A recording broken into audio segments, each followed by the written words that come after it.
Hello বন্ধুরা, নমস্কার। আমি চুমকি। আজকে চলুন দেখি যে থার্ড পার্টি সিচুয়েশনে কি চলছে। আপনি এবং আপনার মানুষটি যদি কোনো কারণে এখন নো কন্ট্যাক্ট সিচুয়েশনে থাকেন এবং আপনার মানুষটি আপনাকে ছেড়ে অন্য কোনো রিলেশন নিয়ে ব্যস্ত রয়েছেন, তাহলে সেই সিচুয়েশনে আপনি কেমন আছেন এবং আপনার মানুষটি কেমন আছেন? থার্ড পার্টি সিচুয়েশনে আপনার মানুষটি কেমন আছেন এবং আপনার কাছে কি কখনো তিনি ফিরবেন? বিষয়বস্তু হচ্ছে এটা, কেমন? আজকে কোনো পাইল নেব না।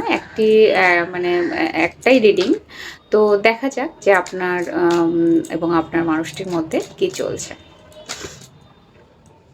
Thank you God angel universe. Thank you, thank you, thank you so much.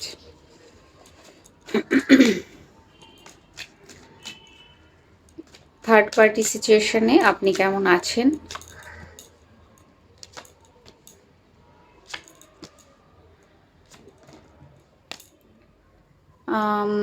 আমার যতটা মনে হচ্ছে যে আপনি আপনার মানুষটির সঙ্গে যোগাযোগ করা, কথাবার্তা এটা নিশ্চয়ই আপনি চাইছেন এবং আপনার মানুষটি অবশ্যই একটি থার্ড পার্টি সিচুয়েশনে রয়েছে সেটাও বোঝাচ্ছে।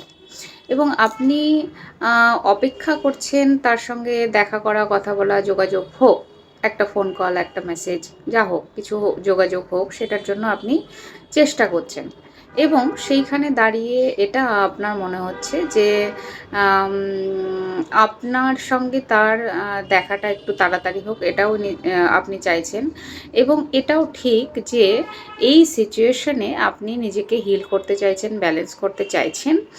আর সেই সাথে আমার মনে হচ্ছে যতটা যে আইদার আপনার এবং আপনার মানুষটির মধ্যে অলরেডি একটা বিবাহিত সম্পর্ক, মানে আপনাদের বিবাহিত জীবনের মধ্যে কোনো থার্ড পার্টি সিচুয়েশন তৈরি হয়েছে এবং সেখানে দাঁড়িয়ে আপনার মানুষটি আপনাকে আগের মতো সময়, আগের মতো যত্ন এইসব ইদানিংকালে করছেন না বলে আপনার মনে হচ্ছে যে এই জায়গাটা, রিলেশনটা একটা হিল করার দরকার, একটা ব্যালেন্স করার দরকার। আপনার দিক থেকে আপনি শান্তি চাইছেন আর আপনি ভীষণ খুব ক্লান্ত হয়ে রয়েছেন। এবার এই পুরো রিডিংয়ে যে সকলেরই জীবনে বিবাহিত রয়েছেন তা নাও হতে পারে। কারো কারো আমার মনে হচ্ছে যে আপনি আপনার মানুষটির মধ্যে একটা বিবাহিত সম্পর্ক তৈরি করতে চেয়েছিলেন, বিয়ে করতে চেয়েছিলেন। সেখানে দাঁড়িয়ে আপনার মানুষটি অন্য রিলেশনে হঠাৎ করে আপনাকে ছেড়ে চলে যান এবং আপনি ভীষণ ক্লান্ত আর টায়ার্ড অনুভব করছেন। আপনার মনে হচ্ছে যে ঠিক আছে, চলো রেস্ট করা যাক কিছুদিন, এরকম সিচুয়েশন একটা হয়তো আপনার এই মুহূর্তে চলছে। কেমন? যদি এই এনার্জিগুলোর মধ্যে কোনো এনার্জি আপনার ম্যাচ করে, তাহলে আমি দেখব যে আপনার মানুষটি থার্ড পার্টিতে গিয়ে কেমন আছেন এবং থার্ড পার্টিতে যাওয়ার পরেও আপনাকে নিয়ে তার মনে মাথায় কী চলছে দেখব। আপনি যাকে নিয়ে দেখছেন, আপনার মানুষটি থার্ড পার্টি সিচুয়েশানে যাওয়ার পরে উনি কেমন আছেন প্রথমে এটা দেখি যে থার্ড পার্টি সিচুয়েশানে যাওয়ার পরে আপনার মানুষটি এখন কেমন আছেন এবং তিনি কি ভাবছেন এই মুহূর্তে দাঁড়িয়ে, তিনি কি ভাবছেন এই মুহূর্তে দাঁড়িয়ে। আপনার মানুষটি থার্ড পার্টিতে তো খুব আনন্দ করতে করতে গেছিলেন, সব কিছু ভুলে, পেছনে আর কোনো পিছুটান না রেখে তিনি এমনই একটা ভাবে আপনাকে ছেড়ে চলে গেছিলেন যেখানে যেতে তার মনে হয়েছিল যা হয় দেখা যাবে। আমি তো মানে খুব হাসি খুশি ফুর্তি মেজাজে উনি অন্য রিলেশনে যাওয়া বা যাই হোক সেরকম কিছু একটা ঘটেছিল। সেখানে দাঁড়িয়ে আজকের মুহূর্তে আপনার মানুষটির দেখুন কি অবস্থা। তিনি যে খুব ভালো রয়েছেন আমার মনে হচ্ছে না যে তিনি খুব ভালো আছেন থার্ড পার্টিতে গিয়ে, এবং তার হার্টব্রেক হয়েছে অলরেডি। আর সেখানে দাঁড়িয়ে তিনি এখনও ওই রিলেশনটা, যে রিলেশনে তিনি আছেন, তিনি ভাবছেন সেই রিলেশনটা যদি টিকে যায়। এইখানে দাঁড়িয়ে তিনি আপনার কাছে এখন না কিছু বলতে পারছেন, না কিছু বোঝাতে পারছেন, না নিজেকে এক্সপ্রেস করতে পারছেন।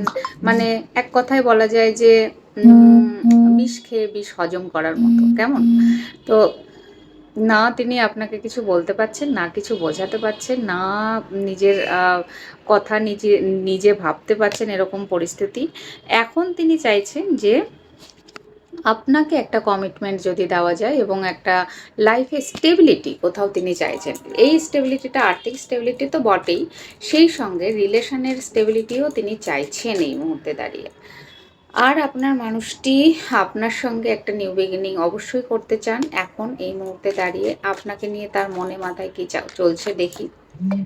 হ্যাঁ, তিনি মোটামুটি এই রিলেশনে কোথাও না কোথাও আশা ভরসা একটুখানি হলেও রেখেছেন এবং আপনার কাছে আসতে চাইছেন। তার কারণ এই যে বললাম, আপনার মানুষটি আপনাকে ছেড়ে যাওয়ার পরে কোনোভাবেই তিনি খুব যে ভালো আছেন তা নয়, এবং তার মনের মধ্যে একটা রিয়ালাইজেশন এরকম আসছে যে আমার কাছে যা আছে সেটাতে তার মন শান্ত হচ্ছে না, এবং তিনি মনে হচ্ছে যে এটা তার স্যাটিসফ্যাকশনের অভাব মনে হচ্ছে বলে এবং আপনার এবং ওনার মধ্যে যে একটা দূরত্ব তৈরি হয়েছে, এই দূরত্বটা তিনি আর কি করে সামলাবেন, কি করে এই দূরত্বটা কমাবেন, সেই রাস্তাটা তিনি খুঁজে যাচ্ছেন নিরন্তর।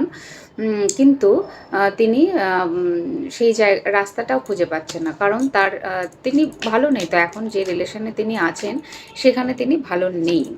এবং তিনি আবার দেখুন, তিনি আবার আপনাকে নিয়ে একটা হ্যাপি ফ্যামিলির কথা ভাবছেন, যারা বিবাহিত নয়। আর যারা বিবাহিত তাদের জীবনে এরকম যে আপনার মানুষটি আপনার কাছে ফিরে আসতে চান এবং আপনাকে নিয়ে একটা হ্যাপি ফ্যামিলি তৈরি করার কথা তার কিন্তু মনে মাথায় এই মুহূর্তে একটু হলেও আসছে। কেমন? তো আশা রাখতে পারেন এই রিলেশনটার উপরে যে তিনি ফিরে আসবেন এবং আপনার সঙ্গে তার একটা ভালো রিলেশন, ভালো সম্পর্ক আগামীতে তৈরি হতে পারে, এরকম একটা সম্ভাবনা দেখা যাচ্ছে। তো এই ছিল আজকের রিডিং। যদি ভালো লেগে থাকে তাহলে লাইক, কমেন্ট এবং সাবস্ক্রাইব করবেন। আমার অনেক অনেক ভালোবাসা নেবেন। খুব খুব খুব ভালো থাকবেন। আজকে এখানেই টাটা।